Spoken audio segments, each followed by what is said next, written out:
அடுத்த பகுதிக்குள்ள நம்ம கடந்து செல்ல போகிறோம். முதலாவது நம்ம பார்த்தோம், மணி இப்போ ஒன்று ஆயிடுச்சு, நான் சீக்கிரம் முடிக்க நான் ட்ரை பண்ணுறேன். முதலாவது நம்ம பார்த்தோம், நம்மளுடைய அவயவங்களே நமக்கு எப்படி இருக்குது, கண்டினியூ பண்ணிடலாமா? எல்லாம் செட்டில் ஆயாச்சா அவங்க இடத்துல? இப்போ அடுத்து நம்ம என்ன பார்க்க போறோம் அப்படின்னா, மற்றவர்களுக்கு நம்ம எப்படி இருக்கக்கூடாது, இடரலா இருக்கக்கூடாது. இப்போ நம்ம அதை குறித்து நம்ம பார்க்க போகிறோம். ஒரு வசனத்தை நம்ம வாசிப்போம்.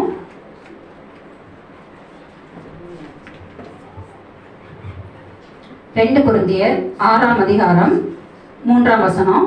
இன்னொருத்தர் 1 கொரிந்தியர் 10ஆம் அதிகாரம் 33. கொஞ்சம் சீக்கிரம் வாசினா சீக்கிரம் முடிச்சிடலாம்.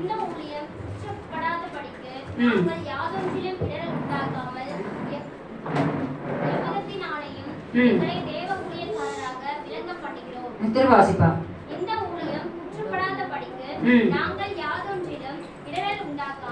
யாதொன்றிலும் இடரல் உண்டாக்காமல்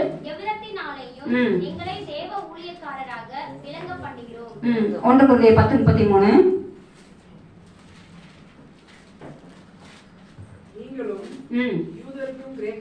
யூதருக்கும் கிரேக்கருக்கும் தேவனுடைய சபைக்கும் இடரல் அற்றவர்களாய் இருங்கள். மற்றவங்களுக்கு நம்ம எப்படிப்பட்டவங்களா இருக்கக்கூடாது? 3 குரூப் சொல்லப்பட்டிருக்கு. யூதருக்கும் கிரேக்கருக்கும் தேவனுடைய சபைக்கும். அப்போ ரட்சிக்கப்பட்டவங்களுக்கும் ரட்சிக்கப்படாதவங்களுக்கும் சபைக்கு வர்றவங்க யாருக்குமே நம்ம எப்படி இருக்கக்கூடாது, இடரலா இருக்கக்கூடாது. புரியுது உங்களுக்கு? முதல்ல நம்மளுடைய அவையுமே நமக்கு இடரலா இருந்துச்சு, நம்ம பார்த்து நம்ம சரி பண்ண. இப்போ நம்ம மற்றவங்களுக்கு எப்படி ஆயிடக்கூடாது, வாய்ப்பு இருக்கா? நம்ம மற்றவங்களை இடரல் பண்றதுக்கு வாய்ப்பு இருக்கா? சரி, தியானிச்சிருவோம். மத்தேயு 16ஆம் அதிகாரம் 23ஆவது வசனம்.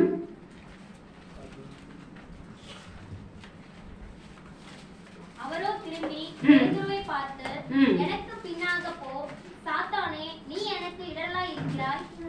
தேவனுக்கு ஏற்றவைகளை சிந்தியாமல் மனுஷருக்கு ஏற்றவைகளை சிந்திக்கிறாய் என்றார். இயேசு பேதுருவை பார்த்து சொல்றாரு, நீ எனக்கு பின்னாக போ சாத்தானே, நீ எனக்கு எப்படி இருக்கிறாயா? நீ எனக்கு எப்படி இருக்கிற? வாசிங்க, நீ எனக்கு எப்படி இருக்க? இயேசு சொல்றாரு, பேதுருவை பார்த்து சொல்றாரு, நீ எனக்கு எப்படி இருக்க? இடரலா இருக்கன்னு சொல்றாரு. எங்க பேதுரு வந்து இயேசுவை பின்பற்றி வந்ததான ஒரு சீஷன். இயேசுவுக்கு அவன் இடரலா இருக்க முடியுமா? எப்படி இருக்க முடிஞ்சு? இயேசு இந்த இடத்துல எதை சொல்றாரு, நீ என்ன செய்யற இந்த இடத்துல, நீ தேவனுக்கு ஏற்றவைகளை சிந்திக்காம மனுஷனுக்கு ஏற்றதை சிந்திக்கிறாய். நீ எனக்கு இடரலா இருக்க, பின்னாக போ சாத்தானே. அந்த இடத்துல கடிச்சு ரொம்ப ஹார்ஷ் ஆண்டவர் பேசுறாரு. நான் ஏற்கனவே சொன்னேன், இடர பண்றதுன்னா என்னன்னா, தேவனுடைய வழியை விட்டு ஜீவ வழியை விட்டு வழி தப்ப பண்ணுவதா இடர பண்றது. இப்ப பாருங்க, பேதுரு என்ன செய்யறான், இயேசுவையே என்ன செய்யறானா, இடர பண்ணுறான். ஏன் அப்படின்னா, ஆண்டவர் வந்து இதற்கு முன்பாக என்ன செய்யறாருன்னா, கல்வாரி சிலுவையில அவர் பட போற பாடுகளை குறிச்சு அந்த இடத்துல சீசர்களுக்கு சொல்றாரு. இந்த மாதிரி வந்து நம்ம எருசலேமுக்கு போக போறோம்ப்பா, அங்க நம்ம பாடுபடுவோம், அங்க என்ன செய்வாங்க, சிலுவை அங்க என்ன சிலுவையில அடிப்பாங்க, நான் 3ஆம் நாள் உயிரோட எழுந்திருப்பேன்னு சொல்லி அவர் பட போற பாடுகளை சொல்றாரு. அப்பதான் பேதுரு அவர் தனியா கூட்டி போய் சொல்ற, ஆண்டவரே இது உனக்கு என்ன செய்யக்கூடாது, சம்பவிக்க கூடாது அப்படின்னு சொல்லி சொல்றாரு. சொல்லும் போது ஆண்டவர் சொல்றாரு, எனக்கு பின்னாக போ சாத்தானே, நீ எனக்கு இடரலா இருக்கிற அப்படின்னு சொல்லி. பாருங்க, ஏசு இந்த பூமிக்கு வந்து எதுக்காக வந்தாரு? எதுக்காக வந்தாரு? என்ன சாரிக்கே சண்டை வந்துருச்சா? எதுக்காக வந்தாரு? அதாவது பாவங்களை தன்மையில ஏற்றுக்கிட்டு நமக்காக பலியாக முடியாத அவர் வரவே செஞ்சாரு. அந்த தேவ திட்டத்தை அவர் சொல்லிட்டு இருக்கிறாரு. பேதுரு என்ன சொல்றாரு, ஆண்டவரே இது உனக்கு, இது உங்களுக்கு சம்பவிக்க பாருங்க. தேவ திட்டத்தை விட்டு அவர் என்ன செய்கிறாரு? புரியல உங்களுக்கு? புரியுதா? புரியல? அதைத்தான் ஆண்டவர் சொல்றாரு, நீ எனக்கு இடரலா இருக்கிறேன்னு சொல்லி. சில வேளை நம்ம எந்த வகையில மற்றவங்களுக்கு இடரலா இருக்கிறோம்னா, சில வேளையில சிலர் நம்ம மட்டும் வந்து சொல்லுவாங்க, ஆண்டவர் வந்து என்கிட்ட இந்த காரியத்தை பேசுறாரு, எனக்கு இது ஆண்டவர் செய்ய சொல்றாரு அப்படின்னு சொல்லி சிலர் நம்ம மட்டும் வந்து சொல்லுவோம். அப்ப நம்ம என்ன சொல்லுவோம், ஏய் சும்மா இந்த கதை விடாத, இதெல்லாம் இப்படி இருக்கிறதுக்கெல்லாம் வாய்ப்பு இல்லை அப்படின்னு சொல்லி நம்ம சொல்லிட்டோம். அப்படின்னா நம்ம என்ன செய்யறோம், அவங்க தேவ சித்தம் செய்யக்கூடாது அப்படின்னு நம்ம அவங்களை என்ன செய்கிறோம்? புரியுதா உங்களுக்கு? இது ரொம்ப அவசியமா இருக்கு. அதுவும் இது யாருக்கு இந்த சோதனை வரும்னா, ஆவிக்குரியவங்களுக்கு தான், நல்ல வளர்ந்தவங்களுக்கு தான் இந்த சோதனை வரும். இன்னும் சொல்லப்போனா ஊழியக்காரங்களுக்கு தான் இந்த சோதனை வரும். ஒரு ஆலோசனை கொடுக்கும் போது நம்ம ரொம்ப கேர்ஃபுல்லா இருக்கணும். ஒருத்தர் நம்மகிட்ட ஒரு காரியத்தை ஷேர் பண்றாங்க, நம்மகிட்ட ஒரு ஆலோசனைக்கு வர்றாங்க அப்படின்னா, நம்ம அவங்களுக்கு ஆலோசனை கொடுக்கும்போது தேவ சித்தத்தின்படி சரியான ஒரு ஆலோசனை என்ன செய்யணும், கொடுக்கணும். அதை விட்டுட்டு நம்ம மாம்சத்தின்படி ஏதாவது பேசிட்டோம் அப்படின்னா என்ன ஆயிரும், அவங்க என்ன செஞ்சிருவாங்க, இடரை போயிட்டாங்கன்னா கர்த்தர் இடத்துல கணக்கு கேட்கிறதுக்கு. அதான் சொல்ல, இந்த சிறியரில் ஒருவனுக்கு இடரை உண்டாக்குகிறவனுக்கு ஐயோ ஆண்டவர் சொன்னாரு. புரியுதா உங்களுக்கு? இந்த சிறியரில் ஒருவனுக்கு இடரல் உண்டாக்குகிறவனுக்கு, ஏன் அவன் தேவ சித்தத்தை செய்யறது கூடாதபடிக்கு நீ இப்ப அவனை என்ன செஞ்சு விட்டுட்ட, டைவர்ட் பண்ணி விட்டுட்ட. அதனால உனக்கு என்னது? ஐயோ பாருங்கப்போ பேதுரு இந்த இடத்துல வந்து தேவ திட்டத்தையே மாற்றும்படி இயேசுவிடத்திலே பேசுறாரு. அதனால ஆண்டவர் அவ்வளவு ஹார்ஷா கடிந்து கொண்டாரு. நீ பின்னாக போ சாத்தானே ஆண்டவர் வந்து சொல்றாரு. அப்போ நம்ம இந்த காரியத்துல யாருக்காவது நம்ம இடர்லா இருக்கிறோமா? யாராவது ஒரு தேவ சித்தத்தை செய்யறதுக்கு நம்ம ஒரு தடையா இருக்கிறோமா? நம்ம இதுல அனலைஸ் பண்ணி பார்க்க வேண்டியது ரொம்ப அவசியம். அந்த ஒரு காரியம். இன்னொரு ஒரு காரியத்தை கூட நம்ம பார்க்க முடியும். 1 கொரிந்தியர் 6ஆம் அதிகாரம் 19 இருக்கும். சீக்கிரம் வாசித்தீங்கன்னா சீக்கிரம் முடிச்சுது. 1 கொரிந்தியர் 6 19 20. உங்கள் சரீரமானது உங்கள் தேவனாலே பெற்று உங்களில் தங்கியும் இருக்கிற பரிசுத்த ஆவியுடைய ஆலயமாய் இருக்கிறது என்றும் நீங்கள் உங்களுடைய அல்ல என்றும் அறியீர்களா? கிரயத்துக்கு கொல்லப்பட்டீர்களே, ஆகையால் தேவனுக்கு உடையவர்களாகிய உங்கள் சரீரத்தினாலும் உங்கள் ஆவியினாலும் தேவனை மகிமைப்படுத்துங்கள். இடத்துல ஒரு முக்கியமான ஒரு காரியத்தை நம்ம இதுல பார்க்க போகிறோம். என்ன அப்படின்னா, உங்கள் சரீரமானது நீங்கள் தேவனாலே பெற்றும் உங்களிலே தங்கியும் இருக்கிற பரிசுத்த ஆவியுடைய ஆலயமா இருக்குதுன்னு. நம்ம சரீரம் என்னவா? நம்ம சரீரம் யார தேவனாலே பெற்றோம் அப்படின்னா இயேசுவின் ரத்தத்தால கழுவப்பட்ட சரீரம். நம்ம எவ்வளவோ பாவங்களை செய்தோம், ஆனால் இப்ப நம்ம சரீரம் எப்படிப்பட்டிருக்கு? இயேசுவின் ரத்தத்தால கழுவப்பட்ட சரீரம். நம்ம சரீரத்துல இப்ப யார் வாசமா இருக்கிறாமா? பரிசுத்தாவிலே வாசமா இருக்கிறாரு. அடுத்த வசனத்தை வாசிக்கிறோம். உங்கள் சரீரத்தினாலே நம்ம யாரை மகிமைப்படுத்தணும்? தேவனை மகிமைப்படுத்தணும். ஆனா இன்னைக்கு அநேகர் இந்த சரீரத்தினால மற்றவர்களுக்கு இடர்கள் உண்டாக்கிறவர்களா இருக்கிறாங்க. எதன் மூலம்? போடுகிற ட்ரெஸ் மூலமா. இன்னைக்கு நம்ம பார்க்கிறோம் நிறைய ரட்சிக்கப்பட்டவர்கள், ரட்சிக்கப்பட்ட சகோதரிகள், ரட்சிக்கப்பட்டவங்க கூட இன்னைக்கு பாத்தீங்கன்னா எப்படி ட்ரெஸ் உடுத்துறாங்க யோசித்து பாருங்க. நிறைய பேரோட ட்ரெஸ் எப்படிதான் இருக்குது? எப்படிதான் இருக்குது? மற்றவங்க இடறுவதற்கு ஏதுவா இருக்கிறது. ரொம்ப வேதனைக்குரிய ஒரு காரியங்க. கடந்த நாட்கள்ல வந்து நாங்க ஒரு ஊழியர் கொடுத்துட்டு அங்க போயிருந்தோம். அப்போ ஒரு பெரிய ஒரு ஊழியர் எல்ட் ஜோசப் எத்தனை பேருக்கு தெரியும்? முழங்கால் யுத்தத்தினுடைய முழங்கால் யுத்தம்னு சொல்லி ஒரு சபையினுடைய ஒரு பெரிய ஒரு போதகர். அவர் சபைக்கு கிட்டத்தட்ட 7000 பேர் வர்றாங்க. ஓசூர்ல சபை நடத்துறாங்க. நல்ல மிகப்பெரிய ஒரு ஊழியர், நல்லா ஜெபிக்கிறவர். அவரு ஒரு ஊழியர் கூட்டத்துல எங்களுக்கு செய்தி கொடுக்க வந்திருக்கிறாரு. அப்போ அவர் சொன்னாரு, அவருடைய சபையில 7000 பேர் வர்றாங்க. ஒவ்வொருத்தரையும் தனித்தனியா அவருக்கு தெரியுமா? கிட்டத்தட்ட 7-8 சர்வீஸ் வரைக்கும் நடத்துறாங்க. அவ்வளவு தூரம் விசுவாசிகளோட அவர் நல்ல ஒரு நெருக்கமா ஒரு ஐக்கியமா இருக்கிறார். அப்போ வாலிபர்களுக்கு நிறைய பசங்க எல்லாம் வருவாங்களாம். ஒரு குறிப்பிட்ட ஒரு வாலிபு தம்பி பாத்தீங்கன்னா நல்ல ரொம்ப நாளா சபைக்கு வந்த ஒரு தம்பி, சின்ன வயசுல இருந்தே வர்றான். நல்ல ரட்சிக்கப்பட்ட பையன், அபிஷேகம் பெற்ற பையன், ஊழியத்துக்கு தன்னை ஒப்பு கொடுத்துருக்கான். நல்ல ஆராதனைக்கு வந்தாலும் கண்களை மூடி நல்லா ஒர்ஷிப் பண்ணுவான், எல்லாம் பண்ணுவான். ஆனா கொஞ்ச நாள் பார்த்தா அந்த பையன் காலேஜ் போனதுக்கு அப்புறம் பார்த்தா சர்ச்சுக்கே வர்றது கிடையாது. பாஸ்ட் நோட் பண்ணிட்டே இருந்திருக்காங்க. என்னட்டு அந்த பையன் சரியா வரமாட்டேங்கிறான்னு சொல்லி அவருக்கு ஒவ்வொருத்தரையும் தனிப்பட்டவர்தான் தெரியுமா. அப்ப யோசிச்சுட்டே இருந்துக்காரு, வந்தா இவனை தனியா பார்த்து நம்ம எப்படியாவது பேசின. ஆராதனை பார்த்தா வரல, வாலிபர் கொடுத்துல பார்த்தா வரல, எதுலையுமே இந்த பையன் வரலது. இவர் எப்படியாவது நம்ம பார்த்து பேசணும்னு சொல்லிட்டு அவன் படிக்கிற காலேஜுக்கு போயிட்டாரு. காலேஜ் வாசையில சர்ச்சுக்கு வரமாட்டேங்கிறான். வீட்டுக்கு போனாலும் வீட்டுல என்ன செய்யறதுல இருக்கிறது இல்ல. அப்ப இவன் அவாய்ட் பண்றான்னு பார்த்துட்டு ஒரு நாள் காலேஜ் வாசல்ல போய் நின்னுட்டாரு. இவனை எப்படியாவது நீ பிடிச்சிடணும்னு சொல்லிட்டு அதே மாதிரி காலேஜ் முடிச்சு வந்தாலும் வாசல் வரைக்கும் பார்த்தோன்னு ஷாக் ஆயிடுச்சு. என்ன பாஸ்டர், உன்னை பாக்குறது தான் தம்பி நான் வந்தேன். உன்னை பத்தி எனக்கு நல்லா தெரியும். நீ இவ்வளவு தூரம் நீ ஆண்டவரை நேசிக்கிற ஒரு தம்பி. ஆனா இப்ப நீ என்ன செய்யறது? சபைக்கு வரதில்ல. ஏன் நீ வர்றதில்ல? ஒரு காரணத்தை கேட்கறதுக்காக நான் வந்தேன்னு சொன்னோன்னா அவன் எப்படி இல்ல பாஸ்டரா வந்துடுறேன் அப்படி இப்படின்னு சொல்லியிருக்கான். இல்ல, நீ வரலைன்னா அதுக்கு கட்டாயம் ஒரு காரணம் இருக்குது. எனக்கு அந்த காரணம் தெரியும் தம்பி, நீ சொல்லு, எதுவா இருந்தாலும் நம்ம வந்து சரி பண்ணுவோம் அப்படின்னு சொல்லி சொன்னோன்னே பேசிட்டு இருப்பேன். வந்து அழுதுட்டானா. உடனே இவர் கேட்டிருக்காரு, என்ன தம்பி என்ன பிரச்சனை கேட்பான். அவன் சொல்லியிருக்கான், ஐயா நான் வந்து இப்போ வந்து ஒரு வாலிபர் தான், நான் வந்து இருக்கிறேன். நான் படிக்கிற காலேஜ்லயும் பாத்தீங்கன்னா பிள்ளைகளாம் எப்படி ஓசூர் எப்படி இருக்கும், பெங்களூர் பார்டரு பிள்ளைங்களாம் ரொம்ப மாடர்னா இருப்பாங்க. புரியுது அவனுக்கு? நம்ம ஊரே இவ்வளவு மோசமா இருக்குது. அப்ப அங்க கேட்கவா வேணும். அப்ப அவன் சொல்லியிருக்கான், இங்க படிக்கிற ஸ்டூடெண்ட்ஸ் தான் இப்படி இருக்காங்க. இது கூட எனக்கு பெருசா தெரியல.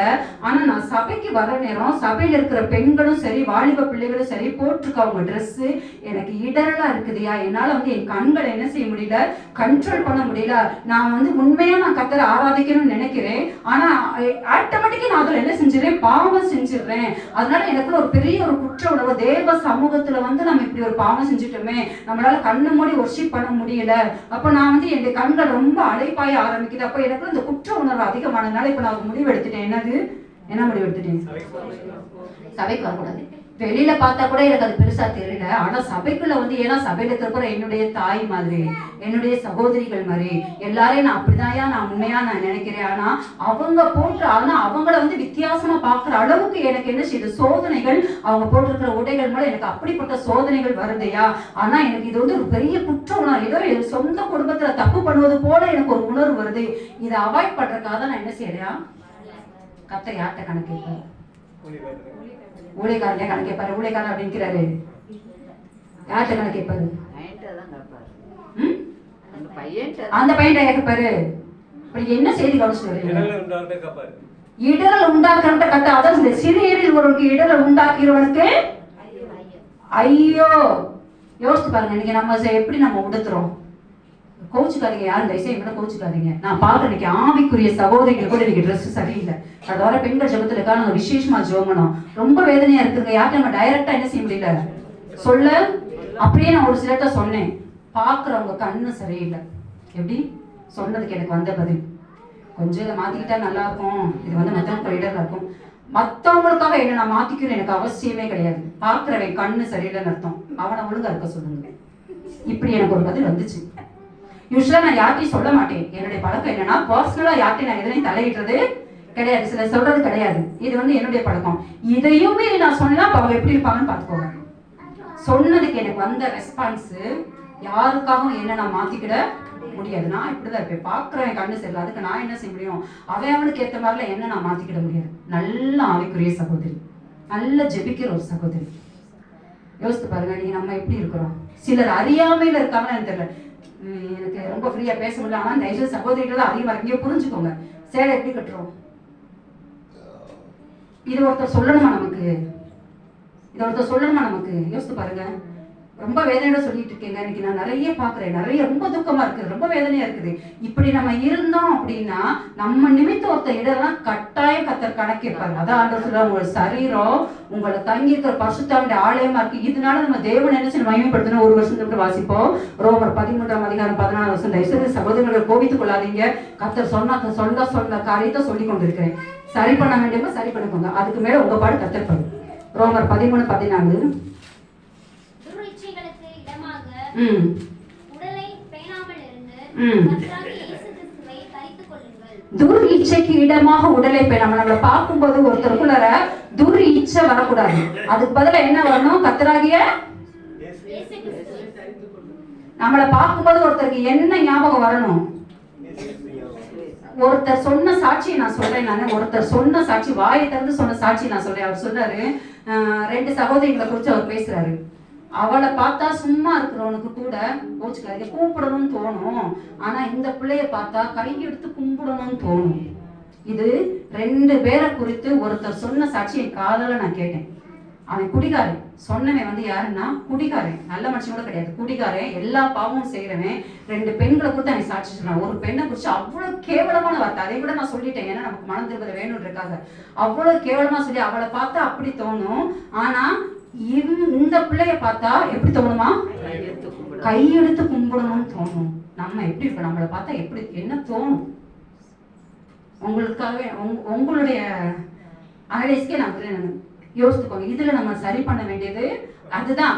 துர் இச்சைக்கு இடமாக உடலை பேணாமல் கர்த்தராகிய இயேசுவை தன். நம்மளை பாக்குறவங்களுக்கு இயேசு ஞாபகம் வரணும். கையெடுத்து கும்பிடணும்னு நான் அதை சொல்ல வரல. நானு அந்த எண்ணம் வரணும். புரியுதா உங்களுக்கு? அப்ப அதுக்கேற்ற மாதிரி நம்ம நடந்துக்கணும். இதுல நிக்கணும். இது நம்ம சரியில்லாம இருந்தா மற்றவங்களுக்கு நம்ம ஆண்களுக்கு, இப்ப பொம்பளை பிள்ளைக்கு மட்டும் இல்ல, ஆம்பளை பிள்ளைகளுக்கு அட்வைஸ் பண்ணிருக்கேன். என்னோட ட்ரெஸ் பண்ணி ஷர்ட் எடுக்கிறாங்க, பிளவுஸ் மாதிரி போடுறாங்க, கொஞ்சம் கையெழுத்து பண்ண தெரிஞ்சிடும். என்னடா இப்ப இதான் மம்மி ட்ரெண்டுன்றாங்க. இப்ப பிள்ளைகளுக்கு மட்டும் இல்ல, பசங்களுக்கு இப்ப என்ன செய்யுது? இப்படிதான் ட்ரெண்டா வந்துட்டு இருக்கு. கர்த்தர் ரட்சிப்பாராக. அடுத்த ஒரு காரியத்தை நம்ம வாசிக்க போகிறோம். மத்தேயு 17:27.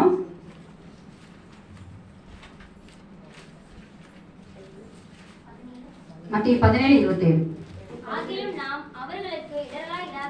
ஆகிலும் நாம் அவர்களுக்கு இடரலா இராதபடிக்கு நீ கடலுக்கு போய் தூண்டில் போட்டு முதலாவது அகப்படுகிற மீனை பிடித்து அதன் வாயை திறந்து பார். ஒரு வெள்ளி பணத்தை காண்பாய். அதை எடுத்து எனக்காகவும் உனக்காகவும் அவர்களிடத்தில் கொடு என்றார். ஆண்டவரிடத்தில் பேதுருவை பார்த்தா, இந்த இதுவும் பேதுருவை பார்த்தா சொல்றாரு, நாம் அவர்களுக்கு இடரலா இராதபடி. எவர்களுக்கு? அதை 24 இருந்து நீங்க வாசித்தீங்க அப்படின்னா, சீக்கிரம் வாசிப்பா. அவர்கள் கப்பர்நகூமில் வந்தபோது வரிப்பணம் வாங்குகிறவர்கள் பேதுருவினிடத்தில் வந்து, உங்கள் போதகர் வரிப்பணம் செலுத்துகிறது இல்லையா என்று கேட்டார்கள். செலுத்துகிறார்கள் என்றான். அவன் வீட்டிற்குள் வந்தபோது அவன் பேசுகிறதற்கு முன்னமே இயேசு அவனை நோக்கி, சீமோனே, உனக்கு எப்படி தோன்றுகிறது? கேட்டது, பூமியின் ராஜாக்கள் தீர்வையும் வரியையும் தங்கள் பிள்ளைகளிடத்திலோ அந்நியர்களிடத்திலோ யாரிடத்தில் வாங்குகிறார்கள் என்று கேட்டார். அதற்கு பேதுரு, அந்நியரிடத்தில் வாங்குகிறார்கள் என்றான். இயேசு அவனை நோக்கி, அப்படியானால் பிள்ளைகள் அதை செலுத்த வேண்டுவதில்லையே, ஆகிலும் நாம் அவர்களுக்கு இந்த இடத்துல ஆண்டவர் சொல்ற, ஆகிலும் நாம் அவருக்கு இடரலா இராதபடிக்கு. இப்ப பேதுரு வந்து வரிப்பணம் வாங்குறவங்க வந்து பேதுருட்ட கேக்குறாங்க, ஏப்பா அவங்க போதர் வரிப்பணம் செலுத்தல, டாக்ஸ் எல்லாம் கட்ட மாட்டாரா அப்படின்னு. அப்பவே சொல்றான், அவன் டாக்ஸ் கட்டுறாரு அப்படின்னு சொல்லிட்டு. அவன் வீட்டுக்குள்ள வரும்போது அவன் சொல்றதுக்கு முன்பதாகவே இயேசு கேட்கிறாரு, பூமியின் ராஜாக்கள் தீர்வையும் வரையும் தங்கள் பிள்ளைகளிடத்துல அந்நியரிடத்துல யாரிடத்துல வாங்குகிறாங்க அப்படின்னு சொல்லி கேட்கிறாரு. அப்போ சொல்றாரு, அந்நியத்துக்கு ஒரு ராஜா இருக்காருன்னா ராஜாவோட பிள்ளை வரி கட்டணுமா? அந்நியத்துல தான் வாங்குவாங்க, மக்கள்கிட்ட தான் வரி வாங்குவாங்க. அவர் யார்கிட்ட வரி பணம் வாங்குவாங்க?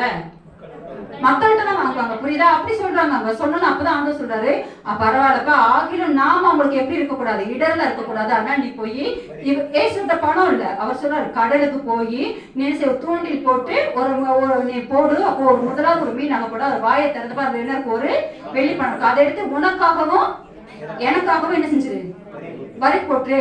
அப்படி நம்ம செலுத்தல அப்படின்னா அது எப்படி இருக்கும்? யாருக்கு? கவர்மெண்ட்டுக்கு. நான் சொல்ல புரியுதா உனக்கு? சில காரியங்கள் கவர்மெண்ட் சொல்ற சில காரியங்கள் நம்ம செய்ய வேண்டியது அவசியம். அதுல நம்ம ஏமாற்றுவோம்னு சொல்லி சொன்னா கிறிஸ்தவர்களுக்கு அது வந்து நம்மளை குறிச்சு அவனுக்கு வந்து ஒரு இடரலா இருக்கும். ரோமர் 13:1-2 மட்டும் வாசிக்க. ரோமர் 13:1-2. எந்த மனுஷனும் மேலான அதிகாரம் உள்ளவர்களுக்கு கீழ்ப்படிய கடவன். ஏனென்றால் தேவனாலே அன்றி ஒரு அதிகாரமும் இல்லை. உண்டாயிருக்கிற அதிகாரங்கள் தேவனாலே நியமிக்கப்பட்டிருக்கிறது. அது ரட்சிக்கப்பட்டாலும் சரி ரட்சிக்கப்படாட்டாலும் சரி மேலான அதிகாரத்தை யார் ஏற்படுத்துறா? தேவன் ஏற்படுத்துறார். அப்ப அவங்க சில காரியங்கள் நமக்கு சில ரூல்ஸ் கொண்டு வரும்போது நம்ம அதுக்கு என்ன செய்யணும்? கீழ்ப்படியணும். எதுக்குன்னா கர்த்தருக்கு உட்பட்ட காரியம். இப்ப தேவனுக்கு விரோதமான ஒரு காரியம் செய்ய சொல்லும்போது அதுக்கு நம்ம கீழ்ப்படிய வேண்டிய அவசியம் இல்ல. ஆனா இந்த வரி செலுத்துவதுங்கிறது எதற்காக அப்படின்னா பொதுமக்கள்கிட்ட வாங்கி அதை நாட்டுடைய பிரயோஜனத்துக்காக என்ன செய்வாங்க? பயன்படுத்துவாங்க. நம்ம சொல்ற அதிகமான வரி வாங்குறாங்க, கொள்ளையடிக்கிறாங்க. ஜோம் பண்ணுங்க, கர்த்தர் என்ன செய்வாரு? ஜிஎஸ்டிக்காக ஜோம் பண்ணோம். ஜோம் பண்ணோம்ல, ஜிஎஸ்டி குறைச்சாங்களா குறைக்கலையா? குறைச்சாங்க. சில பொருட்கள்ல குறையதான் செஞ்சிருக்கு. அப்போ நான் கட்ட மாட்டேன், நான் செய்ய மாட்டேன்னு சொன்னோம்னா அது என்ன ஆகும்? அந்த கிறிஸ்தவர்கள் என்ன செய்ய மாட்டாங்க ஒழுங்கா? அது வந்து ஒரு இடரலா இருக்கும். புரியுது நான் சொல்றது? புரியுது. இன்னைக்கு ஜீசஸ் ரெடிம்ஷன், இன்னைக்கு இயேசு விடுவிக்கிற ஊழியங்கள் ஒரு இந்த அளவுக்கு ஒரு பெரிய ஊழியங்களா வளர்ந்துருக்குது. அந்த ஊழியத்தை குறிச்சு நான் கேள்விப்பட்டதான ஒரு காரியம் என்ன அப்படின்னா, பர்ஃபெக்டா கணக்கு வச்சிருப்பாங்களாம். அவங்களுக்கு வரக்கூடிய காணிக்கைகள் எல்லாத்துக்குமே பாத்தீங்கன்னா மோகன் சிங்கிள் வந்து அந்த டிபார்ட்மெண்ட்டுக்கு அக்கௌண்ட்ஸ் டிபார்ட்மெண்ட் போட்டு எல்லாத்துக்கும் ஒரு சின்ன ஒரு இதுக்கு கூட பாத்தீங்கன்னா அதுக்கு ஒரு வவுச்சர் போட்டு என்ன வரவு வருது, என்ன செலவு, எந்த நேரம் போய் கணக்கு கேட்டாலும் அவங்க கொடுக்குற கணக்கு எப்படி இருக்கும்? அக்யூரேட்டா பெர்ஃபெக்ட்டா இருக்குமா? இது வந்து எனக்கு அந்த டிபார்ட்மெண்ட்ல இருக்கிற ஒருத்தவங்க சொன்னாங்க. ஒரு போலீஸ் டிபார்ட்மெண்ட்ல இருக்கிற ஒருத்தர் சொன்னாரு, அவருக்கு மோகன் சியை பிடிக்காது, அவருக்கு மோகன் சியை சுத்தமா பிடிக்காது. ஆனா அவர் சொன்னார், அவர் சொன்ன காரியம் இது. டிபார்ட்மெண்ட்ல சொல்லுவாங்க, பெரிய அதிகாரி சொல்லுவாங்க, அவர் எந்த விஷயத்திலுமே இந்த பண விஷயத்துல அவர் நம்ம குற்றம் சாட்டவே முடியாது. அவ்வளவு பெர்ஃபெக்ட்டா அக்கௌண்ட் வந்து அவர் மெயின்டைன் பண்ணுவாரு. ஒருவேளை பண்ணலன்னு வச்சுக்கோங்களேன், என்ன சொல்லுவாங்க? இவ்வளவு பெரிய கிறிஸ்தவத்துல இவ்வளவு பெரிய ஊழியக்காரா இருக்க, கவர்மெண்ட் என்ன சொல்லுவோம்? இவ்வளவு பெரிய ஊழியக்காரங்களா இருந்துகிட்டு வரி கட்ட மாட்டாங்க, வரி என்ன செய்யறாங்க? வரிய ஏய்க்கிறாங்க. சொல்லுவாங்களா சொல்ல மாட்டாங்களா? அவருக்கு அவர் சொல்லுவாங்க. மவுண்ட் சிங்க்லி சொல்ற ஒரு காரியம் என்னன்னா, அவங்களுக்கு ஆடிட்டரா இருக்கிறவங்கள ரட்சிக்கப்பட்டவங்க கிடையாதான், ரட்சிக்கப்படாத ஆட்கள் தான் வந்து இன்னைக்கு அவங்க ஆடிட்டிங் ஆபீஸ்ல இருக்காங்க. அவங்களுக்கு வந்து ஊழியம் அதெல்லாம் அவங்களுக்கு கணக்கு எல்லாத்துக்கும் பெர்ஃபெக்ட்டா இருக்கணும். அப்படிதான் அவங்க மெயின்டைன் பண்ணிட்டு இருக்காங்க. இதைத்தான் அந்த சொன்னாரு, நாம அவர்களுக்கு இடரலா இராதபடிக்கு எவனுக்கு வரியை கட்டணுமோ அவனுக்கு வரியை கட்டுங்க, எவனுக்கு தீர்வை செலுத்தணுமோ அவனுக்கு. இதுல நம்ம எப்படி இருக்கிறோம்? ஏமாத்துறோமா? அந்த அளவுக்கு வரி கட்டுற அளவுக்கு எனக்கு வருமானம் இல்லைங்க. மகளிர் உரிமைக்கு எத்தனை பேர் வாங்கிட்டு இருக்கீங்க? அதை நம்ம ஒருத்தா வாங்குறோமா? அதுவும் ஏமாத்துறது தான். அதுல ஒரு லிமிட் வச்சிருக்கிறாங்க. புரியுதா உங்களுக்கு? இதெல்லாம் அவங்க பார்த்து கேட்கறாங்களோ, கர்த்தர் பாக்குறாரு. அந்த உணவு நமக்கு வேணும். நானும் அப்ளை பண்ணிட்டேன், மகளிர் உரிமைக்கு அப்ளை பண்ணி தான் எனக்கு ரிஜெக்ட் ஆகி வந்துருச்சு. அப்போ காரணம் கேட்கும்போது பாத்தீங்கன்னா ஒரு பர்டிகுலரா ஒரு வருமானம் சொல்லி, இந்த வருமானத்துக்குள்ள இருந்தா நீங்க திரும்ப நீங்க அப்ளை பண்ணுங்கன்னு சொல்லியிருந்தாங்க. அப்போ எங்க வீட்டுல இவங்க சொன்னாங்க, அதை பார்த்தாங்க, இந்த வருமானத்தை விட அதிகமா தான் கர்த்தர் நமக்கு கொடுக்குறாரு, அதனால உங்களுக்கு இதை அப்ளை பண்ண வேண்டான்ட்டாங்க. நான் சொன்னேன், எப்பா பணக்காரங்களாம் அப்ளை பண்றாங்கப்பா, என் பேர்ல மாசம் 1000 ரூபாய் தான், என் செலவுக்கு நான் யூஸ் பண்ணிக்கிட்டேன்ப்பான்னு மாட்டவே மாட்டேன்ட்டாங்க. அதுல இவ்வளவுதான் இன்கம் போட்டிருக்காங்க. கர்த்தர் நமக்கு இதை விட அதிகமா தராரு, உரிமை தேக்கி நீ அப்ளை. இன்னைக்கு வரைக்கும் எனக்கு ஒரு 5 பைசா கூட நான் வாங்கல நானு. அப்போ இந்த மாதிரி இதுதான் நான் சொல்ல வரேன். அப்போ இந்த மாதிரி காரியங்களை நம்ம உண்மையா இருக்க வேண்டியது அவசியம். அப்படி இல்லாத பட்சத்துல அது ஒரு இடரலா இருக்கும். இன்னொரு காரியத்தை நம்ம வாசிக்க போகிறோம். யாத்திராகமம் 32ஆம் அதிகாரம் 4, 5, 6. கொஞ்சம் சீக்கிரம் வாசிங்கப்பா.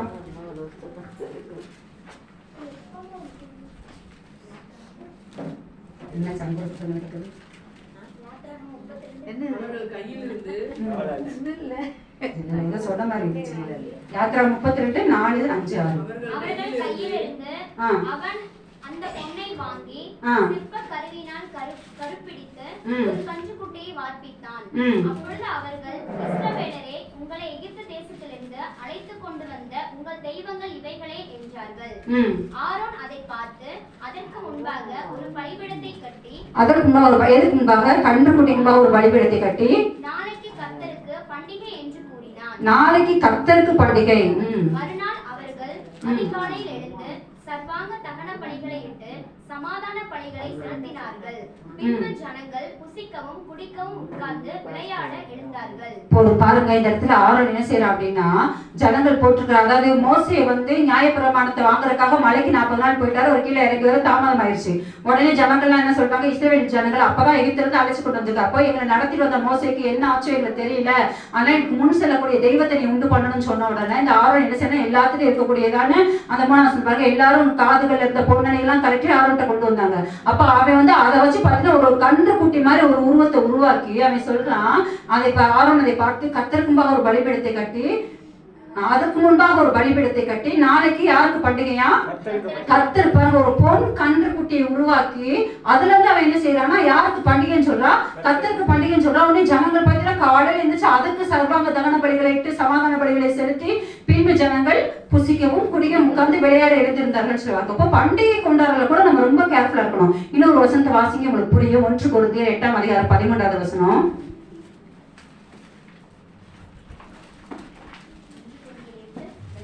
13.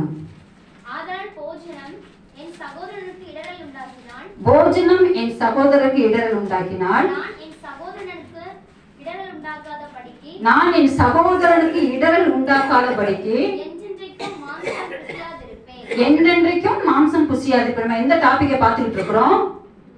என்ன டாபிக்ல பார்த்துட்டு இருக்கிறோம்? என்ன டாபிக்ல பார்த்துட்டு இருக்கோம்?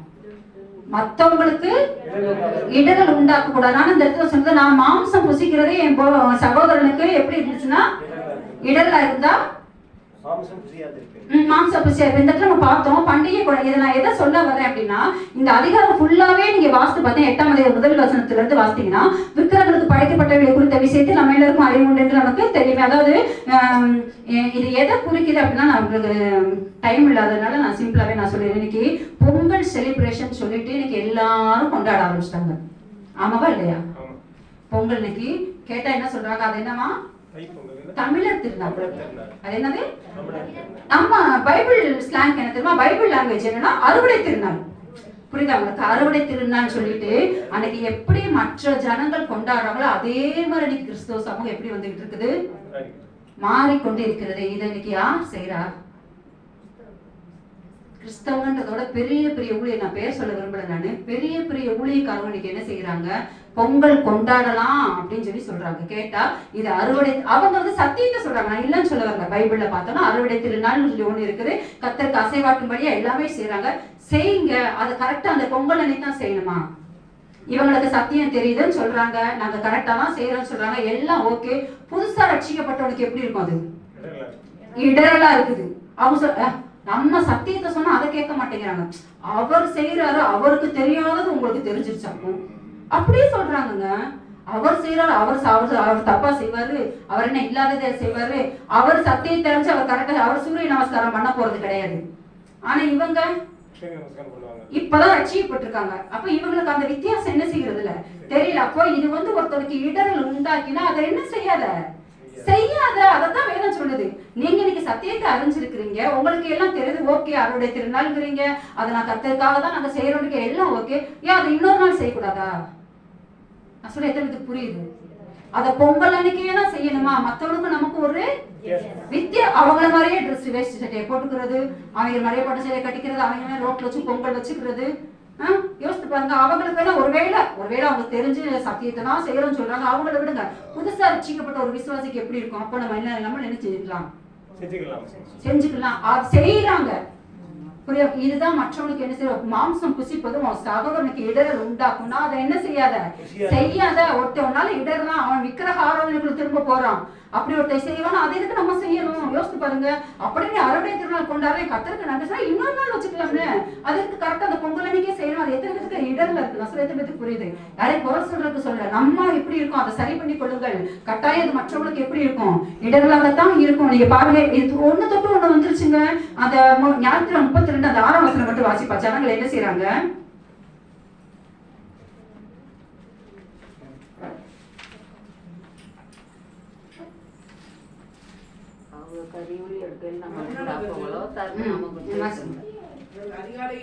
அதிகாலையிலிருந்து அதிகாலை சூரிய நமஸ்காரம் மாதிரி செய்யறாங்க. சமாதான பலிகளை செலுத்தினார்கள். பின்பு ஜனங்கள் புசிக்கவும் குடிக்கவும் உட்கார்ந்து விளையாட. இப்ப என்ன தெரியுமா நடக்குது? இந்த பொங்கல் வச்சது மாத்திரமல்ல, மறுநாள் அங்க என்ன செய்வாங்க கிராமங்கள்ல பாத்தீங்கன்னா மறுநாள் விளையாட்டு போட்டி அதுதான் சொல்லி வைப்பாங்க. பாத்திருக்கீங்க இந்த மாட்டு பொங்கல் அன்னைக்கெல்லாம் பாத்தீங்கன்னா ஜல்லிக்கட்டுன்னுவாங்க. இந்த விளையாட்டு இதைத்தான் அதே களியாட்டுகள் அதுவும் இன்னைக்கு வந்துருச்சுங்க. வாலிபர்கள் என்ன செய்யறாங்களா விளையாடுறதுக்கு? ஏன்னா ஒரே மொபைல் அடிக்ஷன்ல இருக்கிறாங்க. அதனால அவங்க வெளியில கொண்டு வரக்கு இப்ப நாங்க என்ன செஞ்சுட்டு இருக்கோம்? வருதவல்ல ஒண்ணு தொட்டு ஒண்ணு என்ன செய்யுது உள்ள வருது. அப்ப நம்ம இதுல ரொம்ப கேர்ஃபுல்லா இருக்கணும். இந்த காரியத்துக்கு ஒரு மனம் திரும்புதல் அவசியம். இன்னொரு வசனத்தை வாசிப்பேன். பிலிப்பியர் 1:11. நான் வார்த்தையை நான் சொல்கிறேன், நான் இதோட முடிக்கிறேன். பிலிப்பியர் 1:11.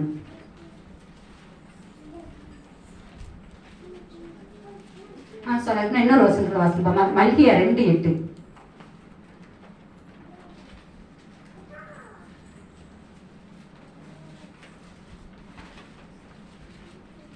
நீங்களோ வழியை விட்டு விலகி அநேகரை வேதத்தை குறித்து இடரப்படுகிறீர்கள்.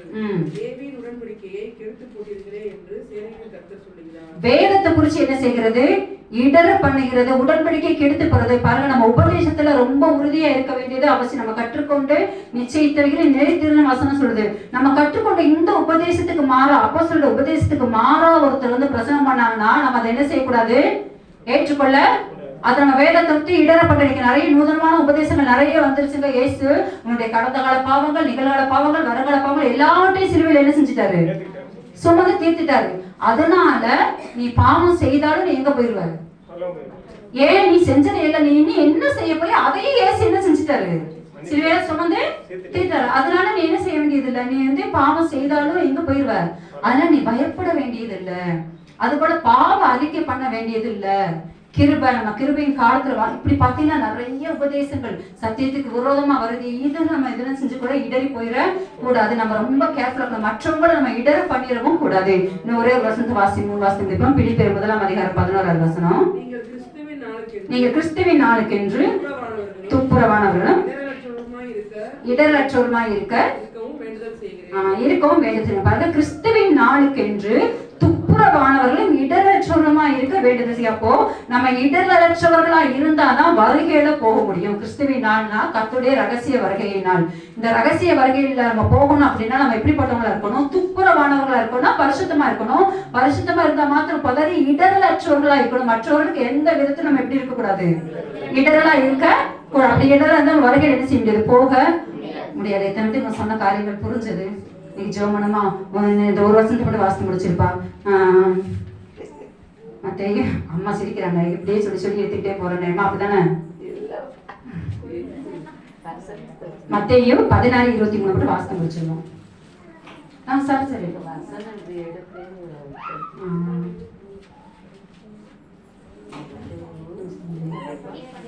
எனக்கு ஃபர்ஸ்ட் வாஸ்தவமே மற்றவனுக்கு மத்தேயு 18:6-7. சாரி. என்னிடத்தில் விசுவாசமாய் இருக்கிற அவனுடைய கழுத்தில் எந்திர கல்லை கட்டி சமுத்திரத்தின் ஆழத்திலே அவனை அமிழ்த்துகிறது அவனுக்கு நலமாய் இருக்கும். இடர்களின் நிமித்தம் உலகத்துக்கு ஐயோ, இடர்கள் வருவது அவசியம். ஆனாலும் எந்த மனுஷனால் இடர்கள் வருகிறதோ அவனுக்கு ஐயோ. பாருங்க, அப்போ நம்ம மற்றவங்களுக்கு இடர்கள் உண்டாக்குறவங்களா இருக்கக்கூடாது. சிறியவருக்கு இடர்கள் உண்டாக்குறவனுக்கு ஐயன் சொல்ல ஆண்டவர் சமத்துல முழங்கால் படிட்டு நம்ம ஒப்பு கொடுத்து ஜெபிக்க போகிறோம். எந்தெந்த காரியங்களை முதலாவது ஆண்டவரே நான் யாருக்கும் நான் இடரலா இருக்கக்கூடாது. இவ்வளவுதான் நீங்க யோசிச்சு பாருங்க. ஏதோ ஒரு காரியத்துல கட்டாயம் நம்ம மற்றவர்கள் இடரலா நம்ம இருந்திருப்போம். அதனாலதான் ஆண்டவர் நம்மளோட கூட பேசியிருக்கிறார். இன்னைக்கு நம்ம ஆண்டவர் சமத்துல ஒப்பு கொடுக்க போகிறோம். முதலாவது ரொம்ப முக்கியமான காரியம், உங்கள் சரீரமானது நீங்கள் தேவனாலே பெற்று உங்களை தங்கி இருக்கிற பரிசுத்தாவியுடைய ஆலயமாய் இருக்கிற இந்த சரீரத்தினால நான் மற்றவங்களுக்கு நான் இடரலா இருக்கேன். இந்த ட்ரெஸ்ஸிங்ஸ்னால என்னுடைய மேக்கப்னால ஆண்டவரே மற்றவங்க இடறி போறதுக்கு நான் காரணமா இருக்கேன். நான் மன்னிங்க ஆண்டவரே. இன்னைக்கு இதுல மனம் திரும்ப என்ன ஒப்பு கொடுக்கிறேன். இனி என்னை பார்க்கும்போது ஆண்டே என்னுடைய துர் இச்சைக்கு இடமா என் உடலை இனி நான் பேணாமல் கர்த்தராகிய இயேசு கிறிஸ்துவை நான் தரித்துக் கொள்வேன். என்னை பார்க்கிறவங்க உங்களை பார்க்கணும்பா. என்னை பார்க்கறவங்க ஒரு பரிசுத்த சிந்தம் உண்டாகணும். அசுத்தமான எண்ணங்கள் வரக்கூடாது. அந்த மாதிரி என்னுடைய சரீரத்தை நான் பார்த்துக் கொள்வேன். ஆண்டவர் சமத்துல ஒப்பு கொடுத்து ஜோமனமா கர்த்தர் யாராட்ட பேசிருக்கோம். புது வருஷத்துக்குள்ள போறோம். இந்த காரியத்துல ஒரு சுத்திகரிப்பு நமக்கு கட்டாயம். பிளவுஸ் தைக்கிறோமா கைகள் தைச்சது கொஞ்சம் ஒரு முழங்கால் வரைக்கும் சரி ஒரு முழங்கை வரைக்குமாவது இருக்கிற மாதிரி பிளவுஸ் தைங்க. இது வரைக்கும் தச்சதை விடுங்க. இனிமே தைக்கிறதுல ஒரு மாற்றம் வரட்டும். சாரி கட்டுறதுல ஒரு மாற்றம் வரட்டும். நான் பாக்குறேன் 3 மடிப்பு 4 மடிப்பு வைக்கலாம். 8 மடிப்பு வச்சு சேலை கட்டுறாங்க. இப்போ இவங்களுக்கு எல்லாம் ஒரு மனம் திரும்புதல் கட்டாயம் வரணும். நம்ம இது அசால்ட்டா இருக்க முடியாது. நம்ம நிமித்தமா ஒருத்தர் இடர்னா கர்த்தர் நம்மகிட்ட கணக்கு கேட்கிறவரா இருக்கிற நமக்கு ஐயோடு வேதம் சொல்லி இருக்குது. ஆண்டவரே என்னை நான் சரி பண்ணி கொள்றப்பா. எங்க நிமித்தம் இனி யாரும் என்னுடைய ட்ரெஸ்னாலேயோ இல்ல என்னுடைய நடவடிக்கையினால யாரும் இடராதபடிக்கு இந்த காரியத்துல மனம் திரும்ப என்ன ஒப்பு கொடுங்க. நீங்க வாயை திறந்து சொல்லுங்க ஆண்டவரே. இதுவரைக்கும் என் நிமித்தம் யாராவது இடறி இருந்தா என்ன மன்னிங்க ஆண்டவரே. நான் சொன்னேன் அந்த பையன் சொன்னா சபைக்கு வரவங்களை பார்த்து நான் இடறிதான் நீங்க சபைக்கே வரேன். ஒருவேளை என் நிமித்தமா யாராவது இப்படி இடறி இருந்தா என்ன மன்னிங்க ஆண்டவரே. இந்த விஷயத்துல ஆண்டவரே நான் இதை சரி பண்ணி கொடுக்குறேன்ப்பா. என்ன ஒப்பு கொடுக்கிறேன் ஆண்டவரே. இனி மற்றவர்களுக்கு நான் இடரலா இருக்க மாட்டேன் ஆண்டவரே. என்னுடைய சரீரத்தினால தேவனை மகிமைப்படுத்துவேன். கர்த்தராகிய இயேசு கிறிஸ்துவை தரித்துக் கொண்டவளா நான் இருப்பேன் ஆண்டவரே. ஒப்பு கொடுப்போமா? ஸ்தோத்திரம் ஆண்டவரே உமக்கு ஸ்தோத்திரம். அதுபோல ஆலோசனை கொடுக்கிறது. ஒருத்தர் தேவ திட்டத்தை விட்டு வழி விலகி போறதுக்கு எந்த விதத்துல நம்ம காரணமா இருந்த போல பேதுரு ஆலோசனை இடரலா இருக்கிறேன்னு சொன்னாரு. ஆண்டவரே ஆண்டவரே அப்பா இந்த ஆலோசனை கேட்க வர்றவங்க ஆண்டவரே யாரா இருந்தாலும் சரி அந்த தேவ திட்டத்தை விட்டு என்னுடைய மாம்ச ஆலோசனையினால நான் அவங்களை டைவர்ட் பண்ணியிருந்தேன். என்ன மன்னிங்க ஆண்டவரே. அப்பா இந்த காரியத்துல மனம் திரும்ப என்ன ஒப்பு கொடுக்கிறேன்ப்பா. நான் யாருக்காவது ஆலோசனை கொடுக்கறதா இருந்தா தேவ சித்தத்தின்படி சத்தியத்தின்படி சரியான ஆலோசனை கொடுக்கணும்பா. ஏன் மாம்சத்தின்படி பேசி ஆண்டவரே அவங்கள நான் டைவர்ட் பண்ணிடக்கூடாது. அவங்க இடர் நான் காரணமா இருந்துடக்கூடாது ஆண்டவரே. நமக்கு சொல்றேன்ப்பா இந்த காரியத்தை மனம் திரும்ப ஒப்பு கொடுக்கிறேன். அதுபோல பண விஷயத்துல நம்ம உண்மையா இருக்கணும். வரி செலுத்தணும் நம்ம வரி செலுத்தணும். வரி ஏய்ப்பு நம்ம பண்ணக்கூடாது. வருமானத்தை நம்ம உண்மையா இருக்கணும். கவர்மெண்ட்டுக்கு செலுத்த வேண்டிய காரியம் எவனுக்கு தீர்வையை செலுத்தணுமோ எவனுக்கு வரியை செலுத்தணும் அதை கரெக்டா செலுத்தணும். பொய் கணக்கு காமிச்சு வரி செலுத்தாம இருக்கிறது இந்த மாதிரி காரியங்கள் ஆண்டவரே நான் மனம் திரும்ப என்ன ஒப்பு கொடுக்கிறேன்ப்பா. இது வரைக்கும் நான் அப்படி பண்ணிருக்கிறேன் ஆண்டவரே. வருமானத்தை மறைச்சு வரி கட்டணும்ன்றக்காக வருமானத்தை மறைச்சு ஆண்டவரே பொய் கணக்கு தான் காமிச்சு ஆண்டவரே எனக்கு இவ்வளவுதான் வருமானம் சொல்லிதான் நான் வந்திருக்கிறேன். என்ன மன்னிங்கப்பா. இந்த காரியத்துல மனம் திரும்ப என்ன ஒப்பு கொடுக்கிறேன் ஆண்டவரே. அதுபோல பண்டிகை கொண்டாடுறது மத்தவங்க ஆண்டவரே நமக்கு சொல்றப்பா இடறி போற மாதிரி நான் மாம்சம் புசிக்கிறேன். சகோதரனுக்கு இடரல் உண்டாக்குனா இனி மாம்சம் புசியாது இருப்பேன்னு சொன்னது போல ஆண்டவரே அப்பா நமக்கு சொல்றேன்ப்பா. பண்டிகை கொண்டாடுறது எதுவா இருந்தாலும் மற்றவங்களை இடர பண்ணுகிற விதத்துல நான் பண்ணக்கூடாதுப்பா. விசேஷமா ஆண்டவரே இந்த பொங்கல் ஃபெஸ்டிவல்ல கூட ஆண்டவரே ஒரு வித்தியாசத்தை நான் காண்பிக்கணும்ப்பா. எங்க பிள்ளைகள் காண்பிக்கணும் ஆண்டவரே. அப்பா நமக்கு ஸ்தோத்திரம். இந்த சோதனையை ஜெயிக்க கர்த்தர் ஒவ்வொருவருக்கும் கிருபை கொடுங்கப்பா. ஸ்தோத்திரம் ஆண்டவரே. அதுபோல உபதேசத்துல நான் உறுதியா இருக்கணும்ப்பா. நான் கற்றுக்கொண்ட சத்தியத்துல உறுதியா இருக்கணும்ப்பா. வேதத்துல ஒரு நாள் இடறி போயிடக்கூடாது. யாரையும் நான் இடர பண்ணிடக்கூடாது. அதுபோல கர்த்தருடைய வருகையில காணப்படுவதற்கு நான் இடரலற்றோடா இருக்கணும் ஆண்டவரே. எனக்கு கிருபை தாங்கப்பா. தேவன்கிட்ட கேட்போமா ஆண்டவரே எனக்கு கிருபை தாங்கப்பா. இந்த நாள் ஆவியானவர் எங்களோடு கூட பேசுனீங்கப்பா. இடரல் உண்டாக்கிறவனுக்கு ஐயோன்னு சொன்னீங்க ஆண்டவரே. இடரற்றோடா இருக்கணும்னு சொன்னீங்கப்பா ஆண்டவரே. முதலாவது எனக்குள்ள இருக்கிற இடரல் மாறினதுக்காக ஸ்தோத்திரம் ஆண்டவரே. அடுத்ததான் மற்றவர்களுக்கு நான் இடரலா இராதபடிக்கு என்னை சரி பண்ணிக்கொண்டு எனக்கு கிருபை தாங்கப்பா. ஒரு இடரற்ற வாழ்க்கை வாழ்ந்து உங்க வருகையிலே காணப்படணும் ஆண்டவரே. கர்த்தர் ஒவ்வொருவருக்கும் கிருபை தாங்கப்பா. தேவன் கொடுத்த நல்ல வார்த்தைக்காக கரங்களை தட்டி கர்த்தரை மகிமைப்படுத்துவோமா? ஸ்தோத்திரம் ஆண்டவரே. உங்களுக்கு நன்றி தகப்பனே. உங்களுக்கு நன்றி அப்பா. எனக்கு அதிகமா நேசிக்கிற அன்பு தெய்வமே சுத்திகரிப்பேன் அப்பா. ஜெபத்துல கூட ஆண்டவரை செய்தில கர்த்தர் எங்களோடு கூட பேசுனீங்கப்பா.